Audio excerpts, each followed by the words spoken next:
시편 119편 121절에서 136절 말씀입니다. 나는 공의와 정의를 행하였으니 억압하는 자들에게 나를 내주지 마십시오. 주님의 종을 돕겠다고 약속하여 주시고 오만한 자들이 나를 억압하지 못하게 해 주십시오. 내 눈이 주님의 구원을 기다리다가 피곤해지고 주님의 의로운 말씀을 기다리다가 지쳤습니다. 주님의 인자하심을 따라 나를 맞아주시고 주님의 율례들을 내게 가르쳐 주십시오. 나는 주님의 종이니 주님의 증거를 알 수 있도록 나를 깨우쳐 주십시오. 그들이 주님의 법을 짓밟아 버렸으니 지금은 주님께서 일어나실 때입니다. 그러므로 내가 주님의 계명들을 금보다 순금보다 더 사랑합니다. 그러므로 내가 매사에 주님의 모든 법도를 어김없이 지키고 모든 거짓 행위를 미워합니다. 주님의 증거가 너무 놀라워서 내가 그것을 지킵니다. 주님의 말씀을 열면 거기에서 빛이 비쳐 우둔한 사람도 깨닫게 됩니다. 내가 주님의 계명을 사모함으로 입을 벌리고 헐떡입니다. 주님의 이름을 사랑하는 사람에게 하시듯이 주님의 얼굴을 내게로 돌리셔서 나에게 은혜를 베풀어 주십시오. 내 걸음걸이를 주님의 말씀에 굳게 세우시고 어떠한 불의도 나를 지배하지 못하게 해주십시오. 사람들의 억압에서 나를 건져 주십시오. 그러시면 내가 주님의 법도를 지키겠습니다. 주님의 종에게 주님의 밝은 얼굴을 보여주시고 주님의 율례들을 내게 가르쳐 주십시오. 사람들이 주님의 법을 지키지 않으니 내 눈에서 눈물이 시냇물처럼 흘러내립니다. 시인은 도저히 납득하기 어려운 상황에 처한 것처럼 보입니다. 하나님을 부인하는 악한 세상에서 믿음 때문에 어렵고 곤란한 상황에 처할 때가 있습니다. 때로는 앞이 캄캄한 절망적인 상황에 빠지기도 합니다. 정의와 공의를 행하며 살았는데 그에게 돌아온 것은 박해였습니다. 그래서 박해하는 자들과 교만한 자들에게서 자신을 구해달라고 하나님께 간청하고 있습니다. 하나님의 뜻을 구하며 살아갈 때 모든 일이 잘 풀리면 너무 좋겠지만 현실은 그렇지 못할 때가 더 많습니다. 거센 핍박과 고난에 수없이 직면하게 됩니다. 그때 우리가 먼저 해야 할 일은 그 고난에 직면해 싸우는 것이 아니라 하나님을 찾는 것입니다. 하나님의 손에 자신을 맡기는 것입니다. 세상은 권력자에 의해 세상의 방법대로 움직이는 것처럼 보입니다. 하나님의 법은 아무 소용이 없고 악인들이 득세하는 것처럼 보입니다. 하지만 하나님은 예나 지금이나 동일하게 일하고 계십니다. 우리를 압도하는 것처럼 보였던 사람들은 어느 순간 바람에 나는 겨처럼 사라질 것입니다. 그렇기 때문에 우리가 포기하지 않고 해야 할 일이 있습니다. 득세하는 것처럼 보이는 악인들과 그들의 길을 미워하고 주님의 법도를 따라가는 것입니다. 시인은 하나님의 말씀을 순금보다 더 사랑한다고 고백했습니다. 순금은 세상 모든 사람들이 귀하게 여기는 것입니다. 세상은 그것을 신앙하고 섬김으로 우상 숭배의 죄에 빠져 살아갑니다. 그래서 예수님께서는 사람이 재물과 하나님을 동시에 섬길 수 없고 재물과 하나님 중에 하나만 선택해야 한다고 말씀하십니다. 그러므로 시인의 고백은 하나님의 말씀을 모든 것보다 최우선 순위에 두고 있다는 것을 의미합니다. 하나님의 말씀에 대한 시인의 사랑과 열정은 모든 거짓 행위를 미워하며 하나님의 정의와 공의를 따라 행하게 했습니다. 세상 사람들이 거짓과 죄악을 행하는 이유는 자신의 욕심을 채우기 위함인데 시인은 하나님의 거룩한 말씀을 사모함으로 그러한 유혹을 이기고 하나님의 공의를 따랐던 것입니다. 그리고 이러한 시인의 신앙은 먼저 그의 나라와 그의 의를 구하라는 예수님의 말씀에 순종하는 삶으로 모든 성도가 따라야 할 바른 길이기도 합니다. 우리가 주의 길을 따르고 주의 계명을 사랑할 때 주님의 놀라운 증거들을 보게 될 것입니다. 그것은 빛처럼 확실한 것이고 우둔한 사람도 깨닫고 지킬 수 있는 것입니다. 성경에서 우리에게 가르치고 명령한 것은 이해하기 어려운 것이 아닙니다. 말씀이 어려운 것은 죄와 두려움 때문에 우리가 지켜 행하기 어려운 것일 뿐입니다. 우리가 믿음으로 죄와 두려움을 넘어갈 때 숨치기가 곤란할 정도로 압도하시는 하나님의 행하심을 볼 것입니다. 그래서 시인은 자신이 하나님의 법을 잘 알고 깨달을 수 있도록 말씀을 가르쳐 달라고 하나님께 간구한 것입니다.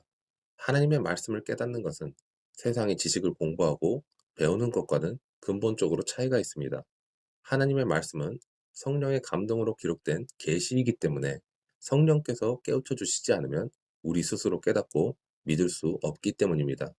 그래서 시인은 주님의 말씀을 열면 거기에서 빛이 비쳐 우둔한 사람도 깨닫게 합니다라고 고백하는 것입니다. 사도 바울은 에베소 교회에 보낸 편지에서 하나님께서 성도들에게 지혜와 계시의 영을 부어 주셔서 하나님을 알게 하시기를 원한다고 말했습니다. 예수님께서도 베드로가 주는 그리스도시요 살아계신 하나님의 아들이시니다라고 고백했을 때 바요나 시모나 내가 복이 있다 너에게 이것을 알려주시는 분은 사람이 아니라 하늘에 계신 나의 아버지이시다라고 말씀하시므로 진리를 알고 믿는 것이 하나님의 은혜의 역사라는 것을 선언하셨습니다. 그러므로 시인의 간구는 모든 성도가 날마다 하나님께 구해야 하는 가장 중요한 기도입니다. 그런데 시인은 그를 박해하는 사람들로 인해서 여전히 그의 삶은 고통당하고 있었습니다. 주님의 능력과 증거들이 함께하지만 매일을 살아가는 이 삶이 하나님의 임재로 충만한 상태일 수는 없습니다. 변화산의 영광 뒤에 다시 박해와 눈물이 있는 산 아래의 삶이 우리를 기다리고 있습니다. 아직 살아가야 하는 삶이 있기 때문에 어제의 임재와 어제의 영광은 뒤로 하고 다시 힘겨운 삶 속에서 주님의 도우심을 구해야 합니다. 어제의 도우심으로 오늘을 살 수는 없습니다. 오늘 새롭게 도우시는 은혜와 증거가 필요한 것입니다.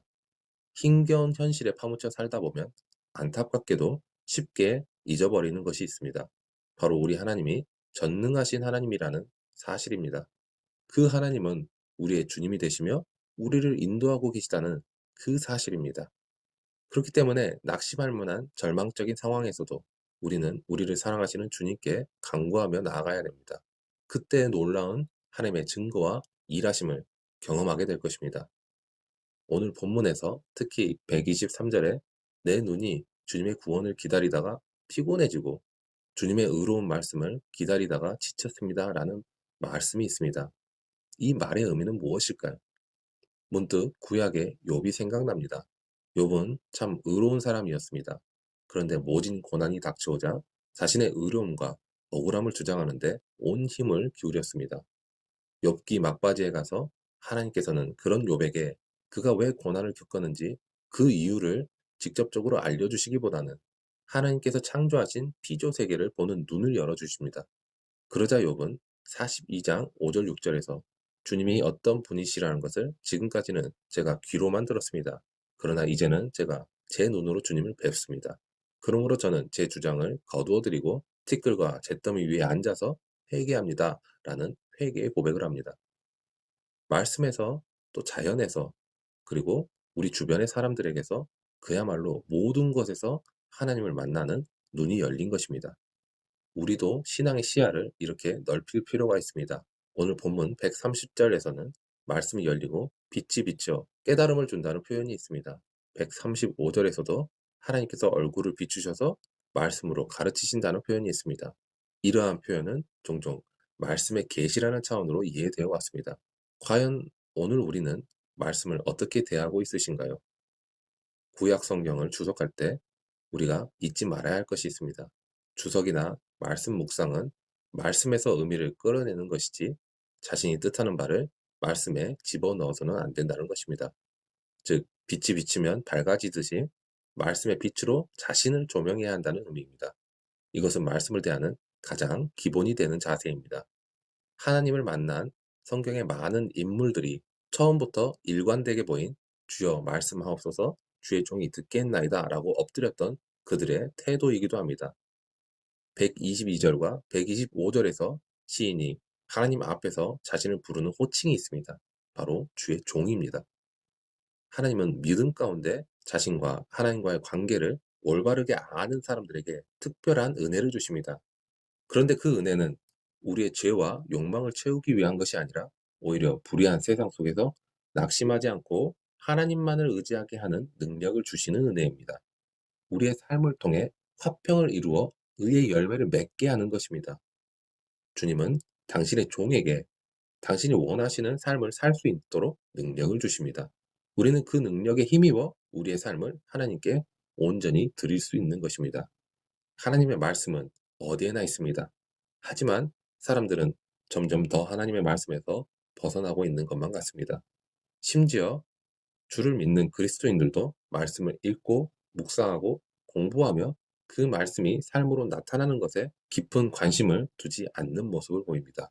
마찬가지로 교회조차도 자기 교회의 홍보와 마케팅을 잘 해야 한다는 생각을 따라가는 지도자들도 늘어가고 있습니다. 하지만 말씀이 우리 삶의 모든 기준이라는 사실은 절대 바뀌지 않습니다. 그 어떤 비웃음이나 공격을 받는다 하더라도 우리는 오직 말씀을 붙잡는 성도가 되어야 합니다. 오늘 하루는 하나님의 말씀이 진정으로 나의 삶의 중심이 되었는가를 다시금 돌아보는 그런 하루가 되시기를 소망합니다.